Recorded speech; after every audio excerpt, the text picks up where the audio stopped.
When Mississippi State lines them up tomorrow night, they'll be doing so against the most consistent program in all of college football over the last 10 years, the Alabama Crimson Tide.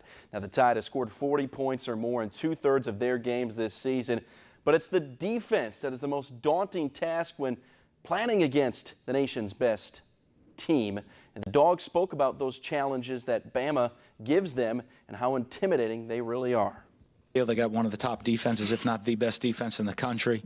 They come at you with a lot of depth, rotate a lot of guys through, really good, big, physical, stout guys up front, very disciplined, fundamentally sound, great tackling linebackers, and then guys that can cover you throughout the entire secondary. I mean, we're confident.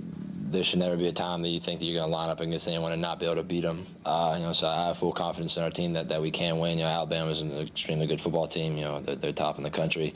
They have been for a while, and they play very well. It's just something you got to not worry about the name on their chest, but just go out there and play your game. Tomorrow's game is set for 6 p.m. on ESPN. Coming off their best season in program history, the Ole Miss men's and women's cross-country teams both have qualified for the NCAA championships on a brisk morning in Tuscaloosa. Shelby Brown led the pack for the women with a 7th-place finish, while Sean Tobin paced the men with a 6th-place individual finish. Now, 9 Rebels wound up with all-region honors. It was the first women's South Region title in program history after coming in 2nd last year. The Mississippi State Bulldogs competed as well. 7th-place finish for the women, in large part because of Shannon Fair's 11th-place finish.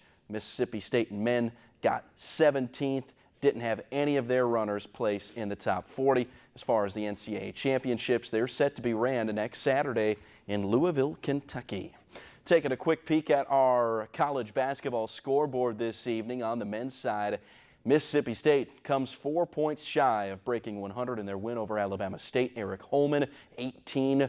Quindary Weatherspoon, 17. And how about Medina Muhammad going off tonight for the ladies? 27 points, 8 assists in the Rebels' 75-44 win over Northwestern State.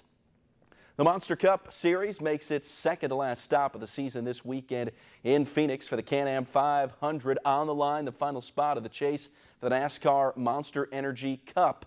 3 drivers, Kevin Harvick, Martin Truex Jr., and Kyle Busch, have already secured their spots in the championship four at Homestead. But who will join them in the hunt? 5 guys fighting for one final spot. It's down to Brad Keselowski, Denny Hamlin, Ryan Blaney, Chase Elliott, and Jimmy Johnson. Now, Keselowski has the best chance to advance without a win. But for everybody else, it's pretty darn simple. Our task at hand is pretty simple. We have to win the race to move on next week. Everybody in here knows that. We know that, and we're going to try to attack the weekend as best we can. Hopefully give ourselves a chance to do that Sunday afternoon. That's a pretty easy approach for us. We're in a must-win situation. We wish that we were in a better points scenario, but that's just not the case. This team, thrives on pressure and adversity, and we're certainly in that position right now. Today's race gets underway right around 1:45, and all these drivers have their work cut out for them. I mean, it's easy to say this, but I think Brad Keselowski in the best position because he's currently sitting in 4th. And you got guys that Chase Elliott's never won a race. Ryan Blaney, I think he's won 1 race in his career. Jimmy Johnson. Been a champion over and over again. And listen, when he won a lot, he didn't have all this.